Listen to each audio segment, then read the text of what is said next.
want to welcome everyone into a brand new Penn State podcast, BlueWhite Tailgate Pawcast. I am Andrew Kalista, joined by Frank Bodani of the York Daily Record and Mike Gross of LNP Group. Guys, I'm excited for this season. I'm excited for this podcast, if you will, to get this season underway. I will. Yeah, I'm excited too. Yeah, I'm a little bit higher on the Nittany Lions as time passes. I predicted 9-3 a while back. I think I might amend that. My actual season preview will be in Sunday's paper, and you'll see where my mind falls on that prediction. I cannot wait to understand how Mike Gross's prediction has shifted in the past few weeks. I can't wait for this. I'm going to learn something. You want me to address that right now? We're going to get to that in a little bit. Okay. All right. I just want to make sure everyone knows you can follow us all on Twitter, X, as we have to get used to saying, at Kalista Andrew for myself, at Mike Gross LNP, and at YDR Penn State for Mr. Bodani. You two guys are two of my favorite writers that I had a chance to work with over my 13, 14 years on the Penn State beat while I was in local television. I've since moved on. I've also known you two guys as not only two of the best writers, but two of the eternal optimists that always are finding the great things to look forward to with Penn State football. And guys, I'm right there with you. And me, people would always say Andrew's always a little bit negative on season outlooks. And I looked at the schedule this year and I thought, man, this is a pretty weak schedule, just nothing really jumping off at me, when you see what Washington is and everything that they lost. And, before I was excited, before the schedule came out about it, but then I was like, ugh. But I got to tell you, if you're a Penn State fan, I think you got to expect big things. So, Mike, if you want to go into how your season prediction is going to go. Yeah, I think I'm going to probably go to 10-2. I mean, if looking at it now, they would be favored in 11 of the 12 games. The obvious exception to that would be Ohio State. I just think I think West Virginia, the season opener, is a little bit of a scary game, all things considered, especially that it's on the road. What's USC going to be? I mean, there's a lot of individual games that you can look at and say, well, this is potentially a little scary. But I sort of feel like that's the case every year at this stage. At August, looking at their schedule, you can see them. And for the most part, Penn State under Franklin has beaten the people they should beat. And if you figure Ohio State as a loss, because I think Ohio State is on paper the best team in the country, or 1A, 1B, and then one other loss, that gets you to 10-2 and probably gets you in the playoff. Frank, what about you? Oh, I think, I really believe this is finally the year where they really should be 11-1. They've never done that under James Franklin. They've never won 11 regular season games. Okay, so that would have got them probably in the 14 playoff at some point. Yeah, it definitely 10-2. I believe definitely will get them in this playoff. Yeah. Okay, but the fact to me is that not only are they should be favored in 10 to 11 of those games. I think they still probably will be a favorite at USC too. But they are, to me, significantly better than those opponents that they're favored. Not just that they will be favored. I think you can make a case because of their increasing depth and their just overall talent, not star power, but overall talent, that they take care of business. And I think this year they should take care of business actually better, easier than in maybe ever under Franklin. Wow. And I think that gives them some leeway, right? If they don't come out and play quite well enough the first game, that they're a little sluggish at USC, to me, there's a component about this team that will pick it up. And I'll just be real quick. One example is their cornerback room. It's never been deeper, and I think it's underappreciated that they have 4 to 6 guys that could start on most power forwards in that room. Wow. Well, who do you think's going to start, Frank? I'm interested by that statement. At cornerback, I think it's a toss-up. I mean, it's, to me, you start with the two transfers because I think one of them, AJ Harris is the best talent in the room, and I think Jalen Kimber is he's the most experienced in the room, and yet those guys have never played a snap yet for Penn State. Yeah. So, but the thing about it is you got the leader of the room is then a third guy, and Cam Miller, and then you have maybe arguably the most improved player, at least that's what we hear in this, Davian Collins, who's kind of technical. I mean, he's another transfer, and that's just the start. And then you have the two young kids that were exceptional talents. And I think you've never had that to me at Penn State, what I just mentioned, that kind of talent at that position. Well, we should point out to people who don't know that AJ Harris is the guy that Frank is talking about. Was a 5-star recruit who went to Georgia and was at Georgia for 1 year. Georgia has a pretty good program. This just in, and he played last year. I mean, he didn't play all the time, but he had what looks to me like a perfectly fine true freshman season. And for whatever reason, he didn't want to be in Georgia anymore. Honestly, I thought corner was one of the, not that I thought it was a weakness, but I thought it was one of the least settled to me position groups, at least on the defense. So I always hear you say that. Yeah. I always thought in the past when we talked about the corners at Penn State and because of the rotation, they maybe were a little bit overhyped at times. Even Joey Porter, the hype around him, Joey Porter Jr., was so high, it was almost impossible for him to live up with that. And I know he was targeted a lot because of his hands and physicality and things like that. And they didn't let him play in the college game. And, he's voting pretty well in the NFL and things like that.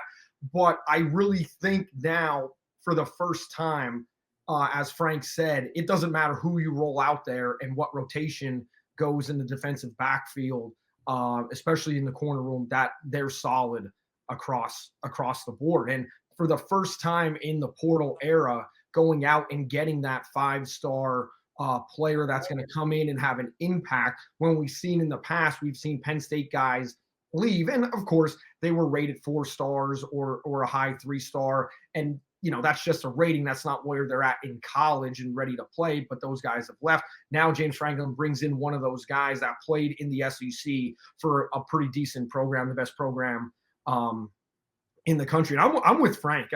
I was looking at the schedule and I'm going over and I'm like, 9-3, because I always feel, a game's going to be given away because weird stuff happens in college football. And the more I'm looking at it, it's like, eventually something weird has to happen for Penn State.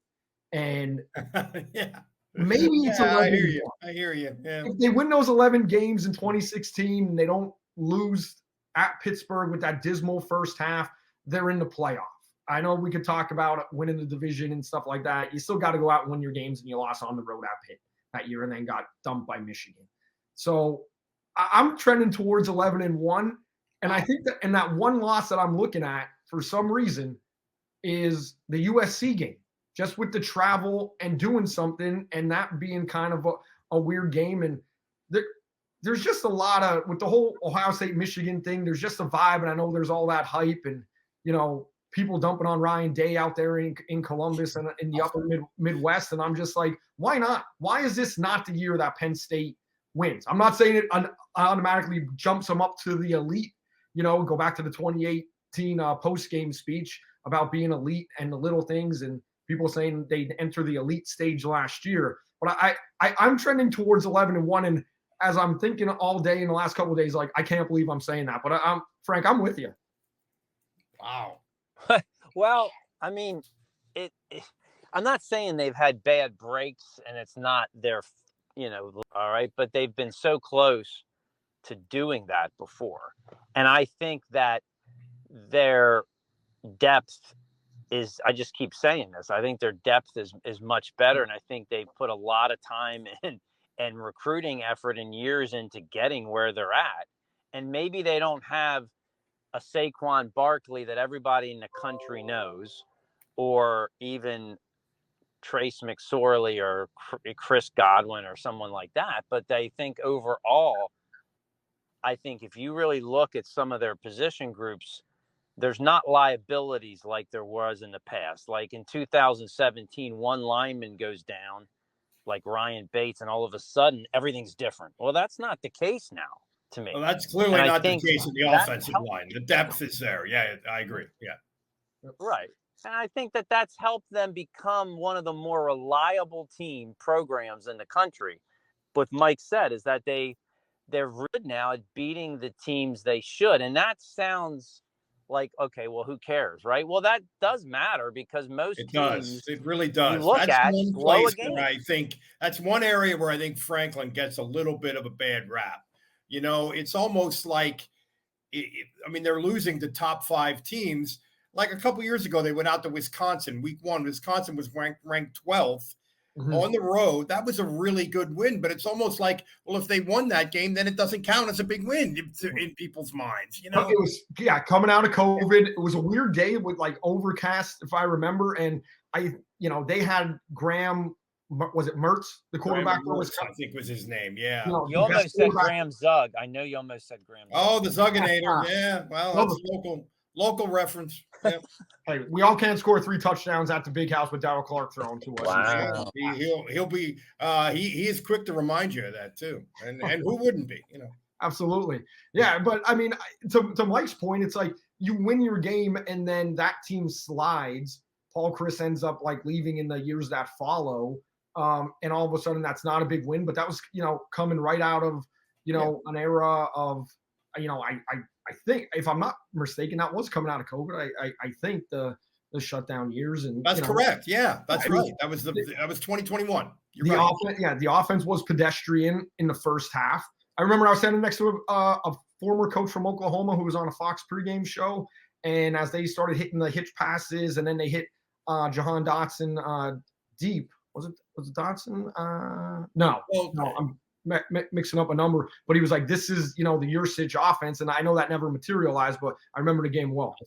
Yeah, absolutely. Let me say two things about this team that I think are potentially special. And one of them is a positive, and the other maybe not. The first thing is that 2022 recruiting class, which includes Drew Aller, Nick Singleton, Katron Allen, Abdul Carter. That was one of the best recruiting classes in the country, and a lot of them have turned out to be excellent college football players. Yep. Well, now they're in their 3rd year, and maybe it's time. Maybe it's time for them in their 3rd year where they're veteran guys. If it's going to happen, this is the chance for them to blow up, not just individually, but as a team. And the negative thing to me is the wide receiver group. I just think that's a real problem. And you talk about depth, Frank, but I don't see depth of quality. They have a lot of wide receivers. Tell us who's going to emerge out of that group, Frank. Okay, well, Trey Wallace, we keep hearing about it. I think he had his season kind of stolen last year because never been healthy. Yeah, never been healthy. Yeah. So let's see if he can. Obviously, he has to be able to stay healthy.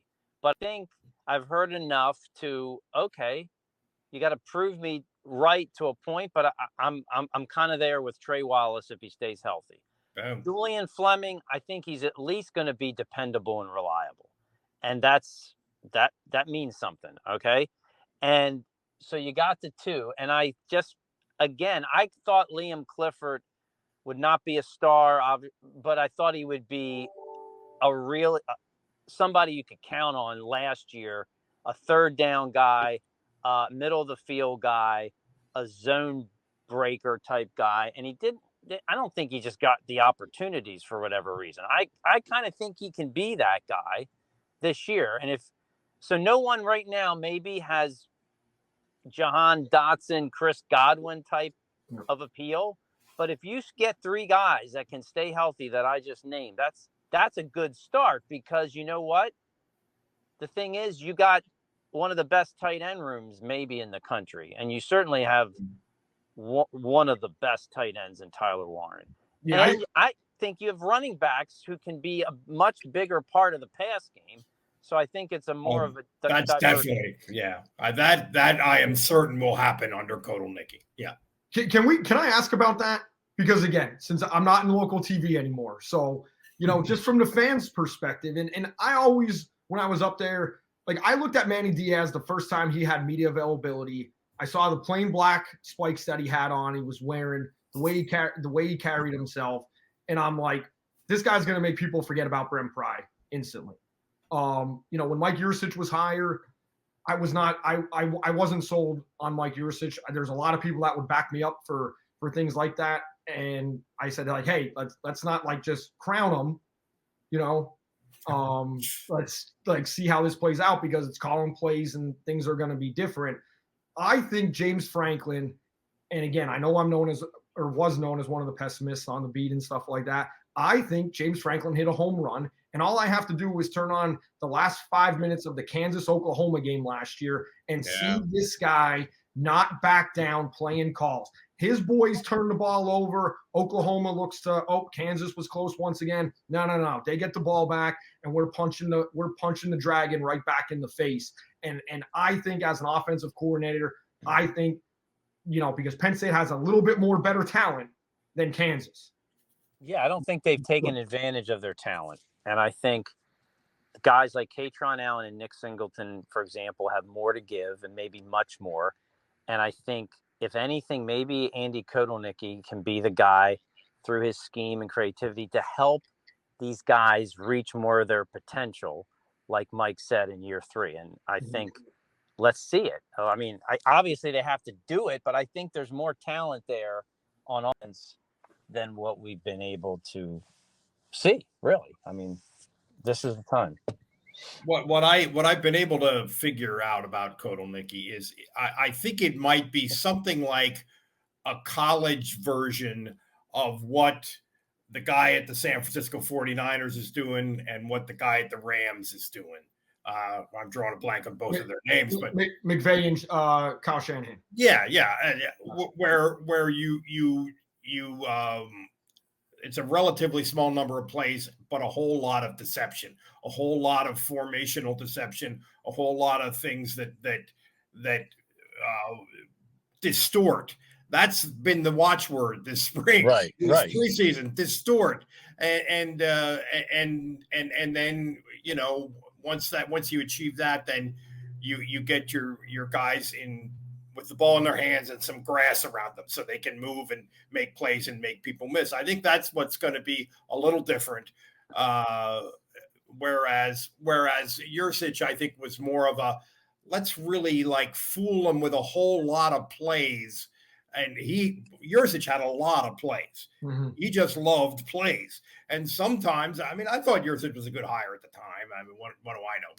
But I think it's a substantially different approach with Kotelnicki, and we'll see how it goes. But again, I think in college football in the last 10 or 12 years, that wide receiver position has popped so much with the best teams.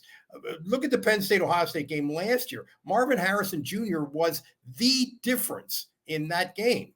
And you look at the best teams Clemson had, even the best teams Alabama had in the recent era.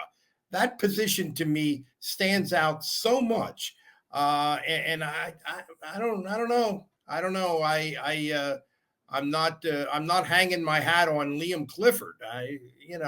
Nothing against him, but we'll see. Prove me wrong. That's all I would say. I don't think you know what you need: dependability. You need options. You need guys with confidence and I think Kotelnicki can help them. I don't really believe you have to have stars at that position to win big. Really? If you have so much of everything else around you, including the quarterback that has to prove that he can make good decisions and big plays and big moments, I think you can make up for that if they're reliable and they're dependable. Almost 20 minutes in, and that was the first mention of the quarterback. How about that? Let's get to it. Is Drew ready? Does Andy have him? Like, what have you guys seen from, inside Haluba and the practice fields. Because coming out of the blue-white game, I mean, it was meltdown city for people all over the place. And I don't, at the time, I'm not necessarily buying into the weather because previous blue-white games weren't great. So,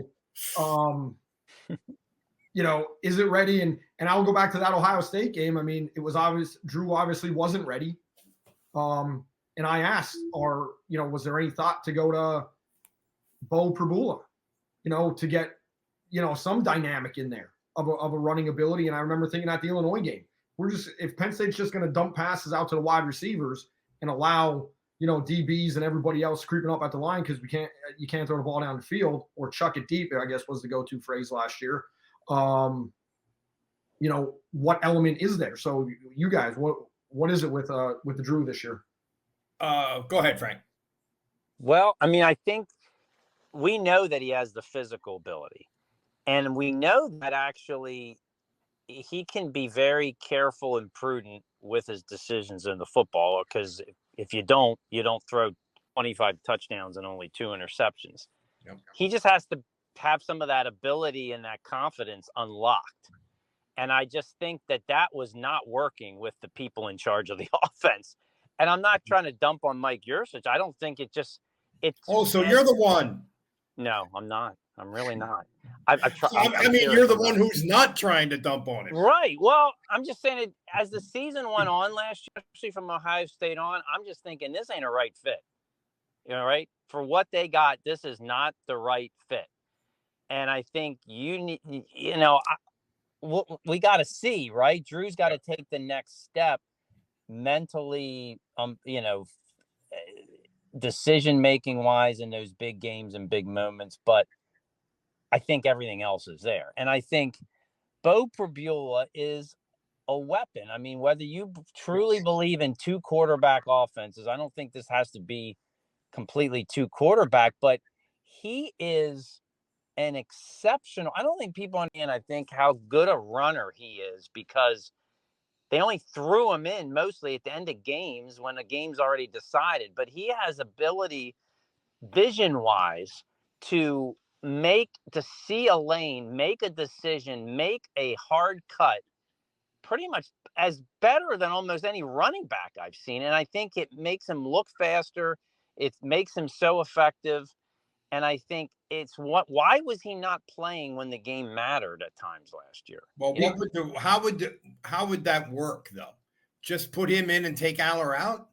Well, I don't know. Well, look at Andy Kotelnicki. He can play 2 quarterbacks at one time, right? You see it. You see what he's done with 2 quarterbacks. Yeah, I do. But I think that, you put Prabula in the game, you're telling the defense he's going to run. Well, but if you have them both, okay, here's the other thing. What I don't know if everybody knows this. What position Bo started at in high school? He's a wide receiver. Wide receiver and a pretty good safety, as I covered his high school games and got some pretty good highlights of him picking passes off against Red Line. And he could lay the lumber too. He's an excellent athlete. He's a better athlete. He is, yeah. So he's going to catch a pass at some point. And not just a token pass, not a Sean Clifford catch, he's wide open because we fooled him. The guy he's an athlete. And I think that believe, at least through listening, that Andy Kotelnicki is someone who will be able to take advantage of what these guys' skills are. And I think it just so happens that your backup quarterback is one of your best athletes on the entire roster. So why not try to take advantage of that? He threw the best pass of the year last year, in my opinion, by the way. Well, I don't know. Yeah, I don't know. Route that he dropped in behind in front of the safety. Yeah, I know what you mean. Best throw from any of the Penn State quarterbacks. Well, now, Drew Aller's throw in the Indiana game to Keandre was pretty good. That was a good throw. Which was 2 snaps after he threw his first interception of his college career, which looked like a critical mistake in that game. Boy needs to throw more INTs, and he'll be better off for it. Yeah. It's funny because then the next week they played Maryland, and they smacked the crap out of Maryland, and Aller had a very good game. And after the game, I asked him about this exact thing. Was there any sense in which throwing that interception loosened you up? Like, I don't want to be an amateur psychologist here, but that's kind of how it looks. And Aller totally copped to that. He said, yeah, that's right. I did loosen up. I started playing football instead of sort of trying to hyperanalyze everything. So I think that's the hope, if you're a Penn State fan, that he's going to unlock another level of being aggressive and pushing it down the field. I think that's a real possibility. The other thing I want to say is Kodal Nicky loves Prabula. I think that's very clear from when you hear him talk about him. I mean, he loves Prabula. He even had a quote, something to the effect of, well, we definitely want to get our best 11 players on the field. Is Bo Prabula one of your best 11 players? Yes. I mean, he loves that dude. So I think Frank is onto something there. He's going to try to figure out a way. Right. And how do you not love him? I mean, have you seen him lately? He's basically, he's got a movie star hairstyle. He's kind of a cross between what Farrah Fawcett going on with that feathered look. Oh, my Burt Lord. Reynolds mustache. What do you think of that from 1977? A little porn stash, yeah, wispy, yeah. It's they would call. I think the kids would say it's OnlyFans worthy today. The only I can't think Farrah Fawcett and porn stash in the same human. That's sort of mind-boggling. Okay. Word has it though, the mustache is coming off. Yes, I did hear that. It's a training camp. The mustache is coming off. It might have already been shaved. I'm not 100% sure. Get an NIL deal for mustache wax or something. You know, think like an entrepreneur. I think, by the way, he's a better runner than Trace McSorley. Oh yeah, he is. I do. I mean, and Trace was able to do so much. And that's what's been perplexing for me as him not being on the field more. And I know the ratings, and I know Drew could throw the ball and make any single throw on the football field when he has the confidence in his arms and the reads. Is from the time James Franklin got here, he always said we're more comfortable with a running quarterback because it could do so much. So now I think that's in Franklin's coaching DNA. Yeah. Yes. 10 years, he has two quarterbacks, two completely different types of quarterbacks. And he said like Drew's dropped like 15 pounds, could run a little more, stuff like that. I don't think that's Penn State's. That's good for Penn State. Drew Aller running. I don't care that he tried to lower the shoulder a couple times against Illinois last year. What I care about is the best offense and the best player is going to be on the field. And I think number 9 is one of those people. Switching gears just a little bit over the defense, if you guys are ready. I think there's times that the offense isn't even going to have to score, that the Penn State defense could go out and win at least 4 football games without the offense scoring. Well, that's one of the things that I sincerely, in the last couple of weeks, the more I think about their defense, the more high I am on it. And interestingly, we talked about the corners. We started out talking about the corners, but a lot of times in Franklin's era, they've had 3 corners on the field at the same time because you're playing against spread offenses so much. Well, now they're going to have, under Tom Allen, they're going to have 3 safeties on the field at the same time a lot. The third safety playing this sort of hybrid position, which he called the Lion. And I think they have, I mean, did he call it the Hoosier before? The Lion. I want to get rid of the Lion position, whether it was Tommy at quarterback and that disaster throwback thing. And just, he's an extra guy. We don't need a special name for it. But anyway, I think they have 3 excellent safeties, and I think they're okay at linebacker too, with Kobe King and Tony Rojas, who I think is going to be a star. Yeah, I think if there's a year to go to 3 safeties, this is it for Penn State. Yeah, I mean, that's a good point. Yep. KJ Winston is getting All-American talk. Yep. And Zakee Wheatley, he's been there. He's around the ball. Frankie has a nose for the football. Have you heard that? He does. That was mentioned a few times. He does. And he's experienced. I mean, all these guys back there are going to have some ups and downs because of the nature of the position they play. And I think, these aren't just hot shot first year guys. And I think that should really help them. Those 3 are all very experienced. and I think Jalen Reed's, I think his best days are ahead. I think it's a great combination to go with the cornerbacks we already mentioned. You have Abdul Carter, who it's a tremendous move because I got the more I looked at Abdul Carter last year, I'm thinking he may not be as good of a linebacker purely as what we thought. But as getting after the quarterback and running backs in the backfield, let him do what he does best. And I think that's what he does best. And if you can put him there, that's going to make things better for Penn State. I think that's a ballsy move. I mean, and Frank, I'm with you. It's a good move. Yeah, because, his freshman year, amazing. A little bit of a slump at times. Maybe more responsibility going off of more reads and having to try to do that. Just turn him loose. I'm with you. Talking about the safeties, Jalen Reed and Winston Jr. All-American talk. I think he's an All-American human. I love talking to him. I really he's one of their best talkers. And that's one thing I want to point out on this podcast is when we talk to guys, and I really want to bring that up, is there's a lot of good dudes that we get to talk to, and he's one of them. He's just a great person to talk to, and I always enjoy the time. Yeah, impressive young man. And some of this, when we're talking about the defense, some of this is really simple. They have a lot of big, strong, fast, athletic guys. Abdul Carter is 260 pounds now. Kobe King came to college 220. He's 250 now. Tony Rojas, I talked to him last night. He came to college 195. He's been there 2 years and he's 240, and he says he's quicker than he was when he was 195. They just denied Dennis Sutton. We haven't mentioned him yet. There's another guy that's in that category. He's 270, I think. They just have a lot of big athletic dudes. Yeah, guys that were really good recruits, but honestly have done things once they've been at Penn State to elevate themselves into potential. And we just haven't been able to see it yet. So you mentioned the two guys, Tony Rojas and Dennis Sutton.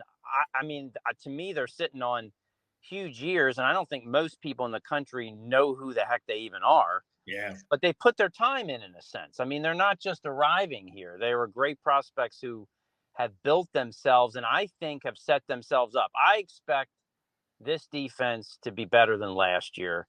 Wow. And well, last year, I'm going to go real quick on this. Last year, the defense, you love it. It was reliable, dependable, but I think they didn't make they didn't win. They didn't make the biggest plays we thought maybe they could. I think this defense is going to be more dominating at times, and I think what's going to help them is I think that the rush ends are going to be more productive overall.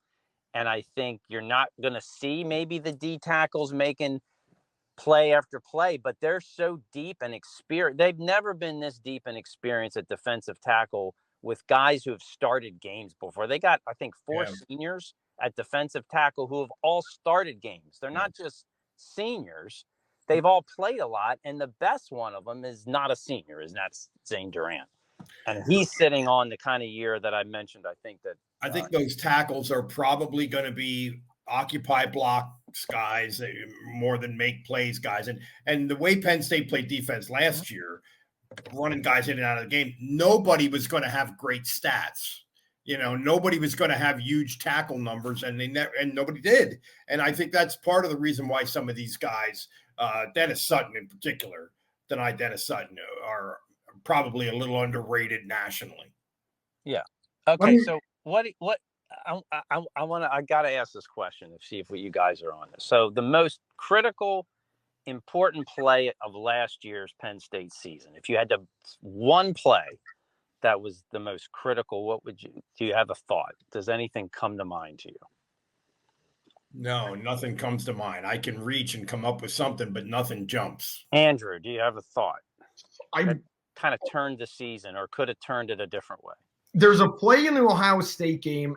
I'm not sure if I'm remembering this right, but I thought it should have been, it was like a 2nd and 1, I want to say.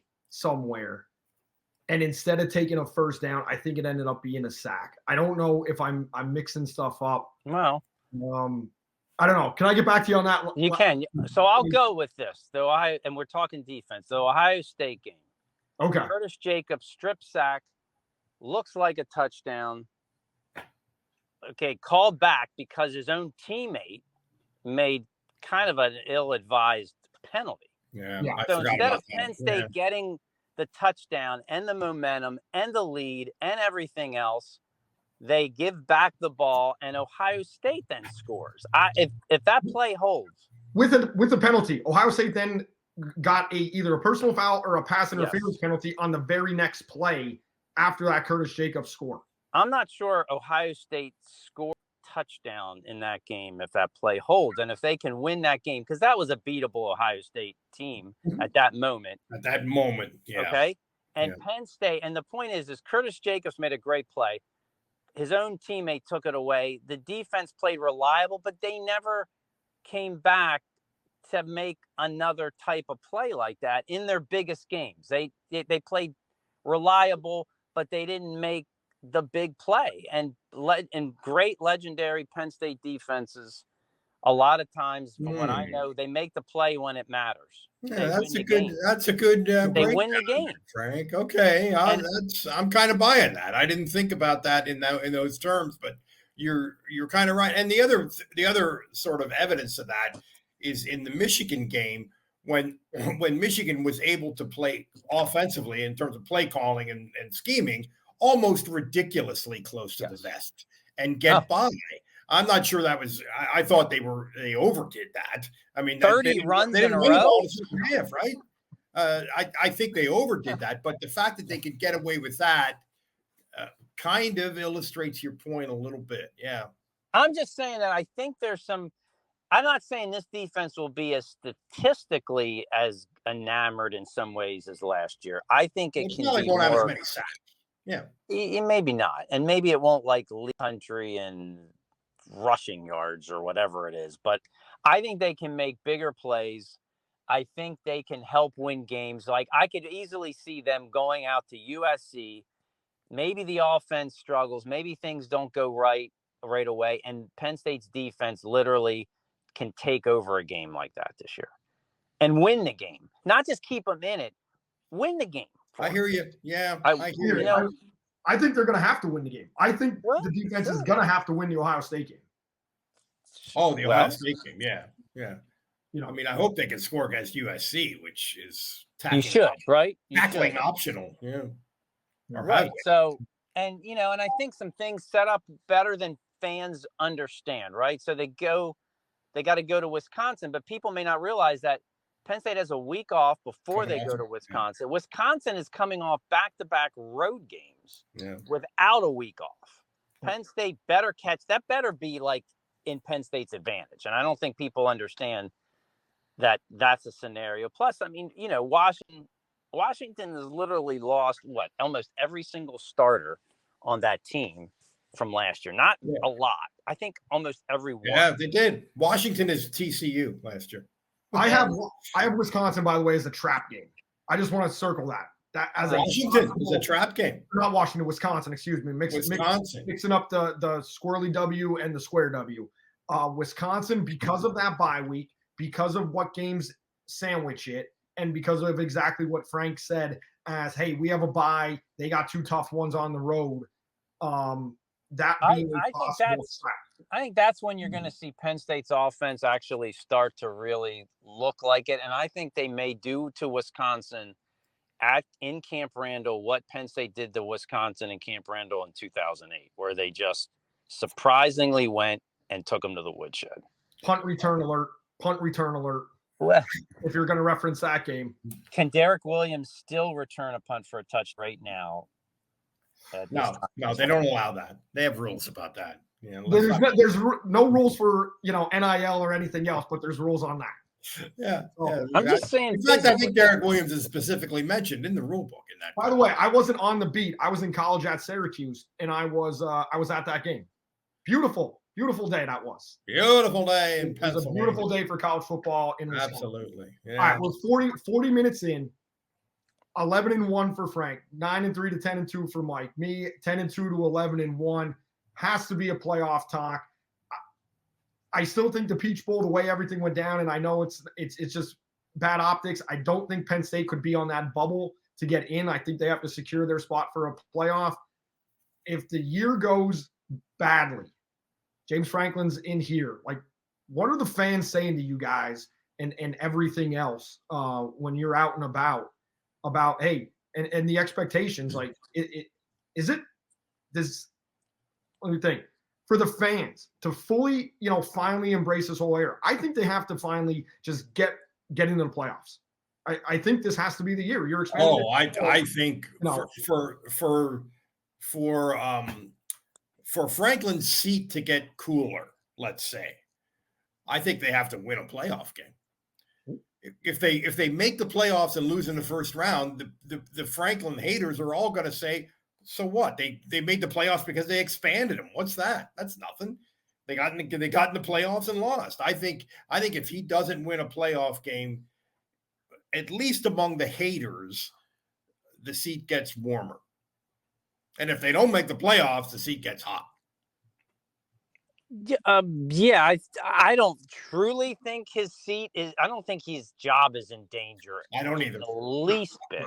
Now, maybe 3-9. I think, something like that, but that's not going to happen. Yeah. And I think you need multiple 3-9s, to be honest with you, because it's 1 year if you look at what he's done. But the fans' perception, if he goes 9-3 and misses the playoffs, people are going to be enraged. As a reporter, you're never going to hear the end of it from people who just can't stand it. But I think, you go 10-2, he makes the playoff. That's a big deal. People will be excited. And I think it actually to me, it more depends on who they play in the situation. Now, if they have a home game against a group of 5 team and lose, But if they got to go on the road and play in Alabama and lose a game, I don't know if people are going to go bananas over it. That's true. It really does depend on who they play. You can easily envision, let's say, like them being the 10 seed and say Texas playing the Texas in the first round. And, they play Texas, a very competitive game, and lose at the end or lose in overtime. That would make a big difference. How it happens. I think how it happens. You go and get beat in the playoffs and, you're in a dogfight, you get beat. I mean, sometimes you just don't win a football game. You go out there and you get spanked or you get controlled where you're adding a touchdown at the end of the game, lipstick on a pig, as they say, then that's a whole different situation. And one thing that people should keep in mind about this playoff is the top 4 seeds are going to be the 4 Power 4 now conference champions. So the second best team in the country could be the 5 seed or the 6 seed. Yes, and I think it can be even advantageous. It's not necessarily a huge detriment to me if you finish in that 5-6 range and get a home playoff. You get a home playoff game. If you're 5 to 8, you host a playoff game. Yeah, right. And the next round may not be so bad either. Yeah. Matchup wise. So I don't think it's advisable to finish 10 and have to go on the road to who knows where. But I don't think it's the be all end all to have to be the top 4 with a bye. Right. The way this is set up. I would agree. The way it's set up, I would agree with that. Yeah. All right. We all got Penn State in the playoff. We all think they should be in the playoff. It's going to be an exciting. Yeah, I'd say more likely than not. Yeah. Oh, yeah. All right, guys. Well, that does it for week 1. We're going to be back next week with all the Mountaineer breakdown. Apparently, they're providing some bulletin board material about being the same team as always and only focusing on Ohio State and Michigan. Did we not have a tweet today of West Virginia? It would probably be more effective. WVU. That's game week, my man. Yeah. Just send it out today. Should have been ahead. I'm excited for that. Old school Eastern football going down to Morgantown. I'm excited. It's going to be fun. That's going to be an interesting day. Yeah. Going to be excited to see you guys. So looking forward to doing this all season long and into the off season. Tremendous pleasure. Thank you, guys. See you next week, everyone. All the best. Yep.